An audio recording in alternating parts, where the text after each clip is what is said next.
Hoje a gente vai fundo em uma das histórias mais intensas e, vamos dizer, mais difíceis de digerir sobre fé e obediência. A gente está falando do teste supremo de Abraão, lá em Gênesis capítulo 22. Vamos analisar juntos o que esse relato tão poderoso nos revela sobre o que significa obedecer e sobre a ideia de provisão divina. E a narrativa já começa jogando na nossa cara uma pergunta que ecoa até hoje. Afinal, qual é o limite? Até onde a fé de alguém pode ser testada? Essa é a questão central que vai guiar toda a nossa análise, nos colocando bem no meio do dilema de Abraão. Então, tudo começa quando, depois de tantas promessas recebidas, Deus decide testar Abraão. Só que assim, não é um teste qualquer. É uma ordem que parece contradizer, que parece anular tudo que Deus tinha garantido antes, principalmente a promessa de uma descendência enorme através de Isaac. A ordem é direta e chocante. Não tem como interpretar de outro jeito. É um comando claro para sacrificar Isaac. Justo Isaac, o filho da promessa, o milagre que ele e Sara esperaram por uma vida inteira. A dimensão de um pedido desses é quase inimaginável. E olha só que interessante como o texto bíblico constrói essa tensão. Ele não diz só, pegue seu filho. É uma escalada de dor, sabe? Primeiro, seu único filho, o que já reforça a ideia de perda total. Depois, Isaac, para dar nome, para personalizar. E, por fim, o golpe de misericórdia, a quem você ama. Cada palavra ali foi escolhida a dedo para amplificar o peso desse sacrifício. E a reação de Abraão é tão impressionante quanto a ordem que ele recebeu. Não tem registro de nenhuma discussão, nenhum questionamento, nenhuma hesitação. A resposta dele é ação imediata. Ele simplesmente prepara tudo e começa uma jornada de 3 dias, caminhando em silêncio na direção de um ato completamente incompreensível. É importante a gente entender que essa obediência não foi um impulso de momento. Não mesmo. Foi uma decisão sustentada. Começou de madrugada no primeiro dia, continuou por 3 longos dias de viagem e se manteve firme até o fim. É uma obediência deliberada, pensada, que mostra a firmeza dele a cada passo. E aqui tem um detalhe que é, olha, crucial. Na hora de deixar os servos para trás, Abraão não diz, eu voltarei. Ele diz, nós voltaremos, no plural. Mesmo sabendo o que tinha que fazer, ele declara com uma fé absurda que tanto ele quanto Isaac iriam voltar. Essa pequena frase é uma janela para a mente dele, mostrando que ele acreditava que, de alguma forma, Deus ia prover uma solução. Agora, a jornada chega no seu ponto mais tenso. Imagina a cena: pai e filho, subindo a montanha, sozinhos, e aquele silêncio pesado é quebrado. O que vem a seguir é um dos diálogos mais comoventes e cheios de significado de toda a Bíblia. A pergunta de Isaac é tão inocente, mas para Abraão deve ter sido cortante. Ela traz a realidade dura, crua, do que estava para acontecer bem ali para frente dos dois. Isaac conhecia o ritual. Ele sabia o que era preciso para um sacrifício. Ele só não sabia que a peça que faltava era ele. A tensão nesse momento é palpável. E a resposta de Abraão é mais que uma resposta. Ela se torna uma profecia. Deus proverá. Uma declaração de fé absoluta no caráter de Deus. Ele não fazia ideia de como isso ia acontecer, mas ele confiava que Deus era um Deus de provisão. E com essa fé, os dois continuam subindo. E então, eles chegam. É o clímax da história. No topo do monte, Abraão executa cada passo da ordem que recebeu. A narrativa parece que fica em câmera lenta, descrevendo cada ação, construindo uma tensão que é quase insuportável. É o ápice da prova de obediência. Cada passo aqui é carregado de significado. Construir o altar, arrumar a lenha, amarrar o próprio filho, colocar ele em cima da lenha. E por último, o ato final, pegar a faca. Cada um desses movimentos é uma reafirmação da decisão de obedecer, não importava o custo. E então, no último segundo possível, uma voz do céu. O anjo do Senhor chama por ele 2 vezes. Abraão, Abraão. É uma interrupção urgente, dramática. O teste chegou no seu limite absoluto. A faca é detida no ar. E é aqui que a gente entende tudo. O propósito nunca foi a morte de Isaac, foi a demonstração da fé de Abraão. A obediência levada ao extremo provou o que estava no coração dele. O teste não era sobre o ato em si, mas sobre a disposição de ir até o fim. Com o teste concluído, a narrativa vira a chave. O foco sai da provação e vai para a provisão. A obediência de Abraão não só poupou ele de uma perda terrível, mas também abriu as portas para uma reafirmação poderosíssima das promessas de Deus. Para marcar aquele momento para sempre, Abraão batiza aquele lugar de Jeová Jiré, que significa o Senhor proverá. Esse nome se torna um memorial eterno. Ele resume a grande lição da história. É no momento do teste mais difícil, no pico da obediência, que a provisão de Deus se manifesta da forma mais clara possível. E por causa dessa obediência, a aliança é reafirmada e ainda por cima expandida. Deus jura que iria abençoar Abraão de uma forma absurda, multiplicando a descendência dele como as estrelas do céu, e que através dessa linhagem, todas as nações da terra seriam abençoadas. A obediência se tornou o canal para uma bênção de alcance mundial. No final das contas, a história de Abraão atravessa os séculos e nos deixa com uma reflexão, né? Se a provisão divina foi encontrada naquele ponto máximo da obediência, o que isso pode significar para os testes de fé que a gente enfrenta hoje? O que esse relato tão antigo nos ensina sobre a relação entre obediência, fé e a experiência da provisão? Fica aí uma questão para a gente continuar refletindo. Sabe, às vezes, um momento de profunda tristeza pode se transformar num ato de fé gigantesco. É exatamente isso que a gente vai ver hoje. Vamos mergulhar na história de como uma negociação de terras, motivada pelo luto, acabou se tornando o primeiríssimo passo para a fundação de uma nação inteira. É a história de como a dor deu lugar à primeira reivindicação de uma promessa divina. A história começa assim, de forma direta, quase brutal. Sara morreu, 127 anos de idade. E onde ela morre? Em Hebrom, na terra de Canaã. E aqui, gente, está o ponto central da coisa toda. Essa é a terra que Deus tinha prometido para Abraão, só que naquele exato momento ele não era dono de um palmo sequer daquele chão. Então imagina a situação. Em meio a todo o luto, Abraão tem um problema super prático para resolver. Ele precisa enterrar a esposa. Mas como? Ele mesmo diz para os heteus, o povo que vivia ali, eu sou um estrangeiro aqui. E isso quer dizer o quê? Que legalmente falando, ele não tinha direito a absolutamente nada, nenhuma terra. E é aqui que a gente vê o paradoxo, a grande tensão na história de Abraão. Porque, por um lado, o pessoal dali, os heteus, olhavam para ele com um respeito enorme, chamavam ele de príncipe de Deus. Mas, por outro lado, qual era o status legal dele? Nenhum. Ele era só um estrangeiro, um forasteiro. Ou seja, uma reputação incrível, mas direito à terra que é bom, nada. Certo. Agora, a gente entra na parte da negociação. E olha, isso aqui não é só uma comprinha de terreno, não. O que acontece a seguir é um xadrez, um jogo cultural e legal super delicado e que vai ter consequências gigantescas para o futuro que Abraão tanto esperava, aquele futuro prometido por Deus. A primeira oferta dos heteus é, assim, de uma generosidade enorme. Eles basicamente falam, Abraão, escolhe aí a melhor das nossas sepulturas, é sua, de graça. Uau, que gesto de respeito, né? Só que Abraão saca uma coisa na hora, uma coisa fundamental. Um presente? Um presente pode ser tomado de volta. Um favor não te dá um título de posse permanente. Para garantir o futuro da família dele naquela terra, ele ia precisar de muito mais do que só boa vontade.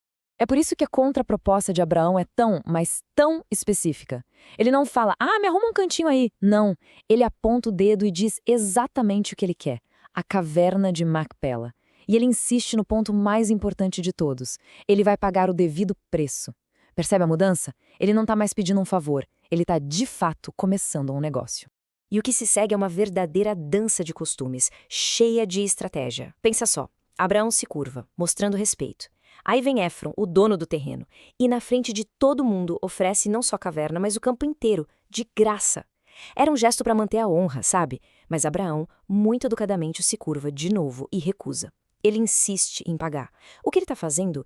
Ele está pegando um gesto de cortesia e transformando num contrato de verdade, um documento legal que ninguém poderia contestar depois. E é aí que a gente chega no ponto alto do negócio todo. O foco agora não é mais na terra, mas no pagamento. Porque o ato de pagar se torna a declaração mais forte de todas. A questão aqui, veja bem, não é o dinheiro em si, mas o que aquele dinheiro simbolizava naquele momento. Um momento de luto, mas também de uma fé absurda.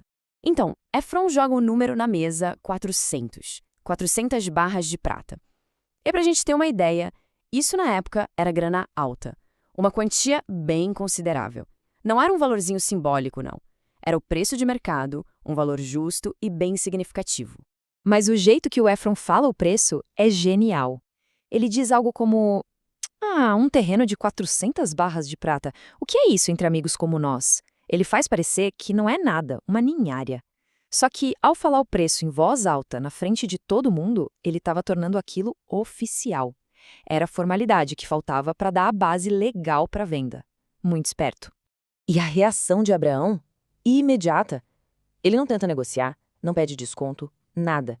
Ele simplesmente pega a prata e pesa ali mesmo, segundo o peso usado entre os mercadores. Isso é importantíssimo. Mostra que ele está fechando um negócio oficial, seguindo todas as regras comerciais. Não é só um pagamento de mão em mão. Cada passo ali foi público, transparente e, o mais importante, legalmente sólido. Então, no fim das contas, o que Abraão conseguiu com tudo isso? Ele conseguiu o que a gente pode chamar de posse perpétua. Não era mais um favorzinho, não era um empréstimo. A partir daquele momento, aquele lugar pertencia a ele e aos seus descendentes, para sempre. Foi um ato de fé no futuro, mas um ato de fé carimbado e assinado com um contrato legal. Ok, mas e daí? Qual o legado disso tudo? A gente vai ver agora como uma necessidade bem prática. A de enterrar alguém amado se transformou em algo gigantesco. Virou um dos momentos mais importantes na história de um povo, a primeiríssima posse física da famosa Terra Prometida. E o texto que narra isso é de uma precisão que parece até uma escritura de cartório de hoje em dia. A compra incluía o campo, a caverna que ficava dentro do campo, todas as árvores do campo, tudo bem detalhado. E o principal, a transação toda foi testemunhada por todo mundo ali no portão da cidade, que era tipo a prefeitura e o fórum da época. Ou seja, o título de propriedade de Abraão era público, notório e não tinha como contestar. E aqui a gente chega na ideia talvez mais forte de toda essa história. Pensa bem, o primeiro pedaço da Terra Prometida não foi um palácio, não foi uma cidade conquistada na guerra, não, foi uma sepultura, um túmulo. Foi um pedaço de chão comprado, num momento de luto profundo, para ser um lugar de descanso. É como se a fé no futuro estivesse sendo literalmente plantada sobre a memória do passado. Então, quando a gente olha para a linha do tempo da vida dele, tudo faz sentido. Primeiro veio a promessa de Deus. Depois, décadas e décadas de espera, vivendo como um estrangeiro. E então, finalmente, vem a ação, a compra da primeira propriedade. Essa compra se torna o legado, uma âncora física, o primeiro tijolo na construção daquela promessa. Foi literalmente a fé se transformando em um documento, em uma escritura. E a gente termina com essa provocação. Pense nisso. Abraão, no auge na sua dor, fez o investimento mais otimista e cheio de esperança que podia imaginar. Ele comprou um túmulo, um lugar para os que se foram. Mas fez isso como uma declaração de fé na vida que viria para as próximas gerações. Fica a pergunta, né? O que um túmulo pode nos ensinar sobre ter esperança no futuro? Talvez, às vezes, é no luto e na memória que a gente encontra as fundações mais sólidas para acreditar no amanhã. Essa é uma pergunta que a gente se faz até hoje, né? No mundo moderno, a resposta talvez esteja em aplicativos ou, quem sabe, em amigos em comum. Mas para o patriarca Abrão, a coisa era bem diferente. O que estava em jogo era muito mais alto. Pois é, a solução dele foi um pouco mais complexa. Envolveu um juramento sagrado, uma caravana com 10 camelos e uma oração feita com uma precisão impressionante. Então, vamos lá, vamos mergulhar de cabeça nessa missão incrível para encontrar uma esposa para Isaac. Tudo começa com um Abraão já em idade avançada. Ele está super preocupado com o futuro da sua linhagem, aquela que foi prometida por Deus. E para isso, ele precisava garantir que Isaac se casasse com a mulher certa da família certa. E ele não deixa margem para dúvida. Ele chama seu servo de maior confiança e o faz prestar um juramento solene, com 2 condições bem claras, uma proibição e uma ordem. Isso estabeleceu ali os limites e o objetivo dessa jornada, que era absolutamente crucial. O servo, claro, fica um pouco receoso. Ele pergunta, e se a mulher não quiser vir? E a resposta de Abraão é uma aula de fé. Ele diz que o próprio Deus do céu vai enviar um anjo na frente para preparar o caminho. Quer dizer, o tom teológico é dado logo de cara. A missão depende da confiança na soberania de Deus. Bom, então lá vai o servo com seus 10 camelos em direção à Mesopotâmia. Ao chegar perto de um poço, na hora em que as mulheres saíam para pegar água, ele não fica só esperando a sorte aparecer. Não, Ele cria um plano bem específico e, mais do que isso, ele transforma esse plano em uma oração. E o que é genial aqui é o tipo de teste que ele elabora. Não era um pedido simples. Era um teste que exigia uma bondade e uma generosidade fora do comum. Pensa só, dar de beber a 10 camelos cansados de uma longa viagem, isso era um trabalho gigantesco. E ele fala isso em voz alta, como uma oração direta a Deus. Ele não está pedindo uma ajudinha qualquer, ele está pedindo um sinal claro, específico e inconfundível. É um verdadeiro ato de fé em ação, uma forma de buscar discernimento. E aqui a narrativa cria uma tensão fantástica. O texto faz questão de dizer antes mesmo que ele terminasse de falar. Isso mostra a rapidez, a imediatez da resposta divina. É como se houvesse uma conexão direta em tempo real entre a oração cheia de fé e a ação de Deus. Então, Rebeca aparece. E ela não só cumpre o sinal, como vai além. Ela diz que vai tirar água para todos os camelos, até que eles ficassem totalmente satisfeitos. A resposta não podia ser mais clara, mais perfeita. Era ela. O servo fica, assim, maravilhado, atônito. Ele primeiro confirma quem ela é, de que família ela vem, e logo em seguida entrega presentes caríssimos. Era um jeito de mostrar não só a riqueza do seu mestre, mas a seriedade de toda aquela missão. Só pra gente ter uma ideia, o peso total em ouro que ele deu pra ela ali, na hora, foi de mais de 120 gramas. Esse valor todo já sinalizava a importância da proposta e a prosperidade da família a qual ela estava sendo convidada a pertencer. Mais tarde, já na casa da família de Rebeca, o servo age como um diplomata brilhante. Ele conta a história toda, ponto por ponto. Mas ele não narra como uma série de coincidências. Ele apresenta tudo como uma história guiada por Deus, do começo ao fim. E essa parte é fantástica porque mostra o centro teológico de tudo. A família dela ouve o relato e na hora reconhece, isso vem do Senhor, não há o que argumentar.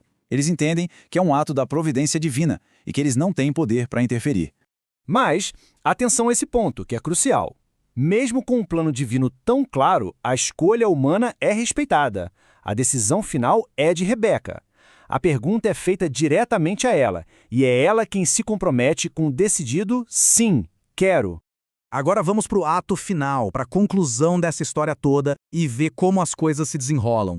Olha só, essa linha do tempo ajuda a gente a ver o quadro completo. Fica clara a progressão, desde o juramento inicial lá com Abraão até o cumprimento final da missão. Cada passo foi uma demonstração de fé e obediência.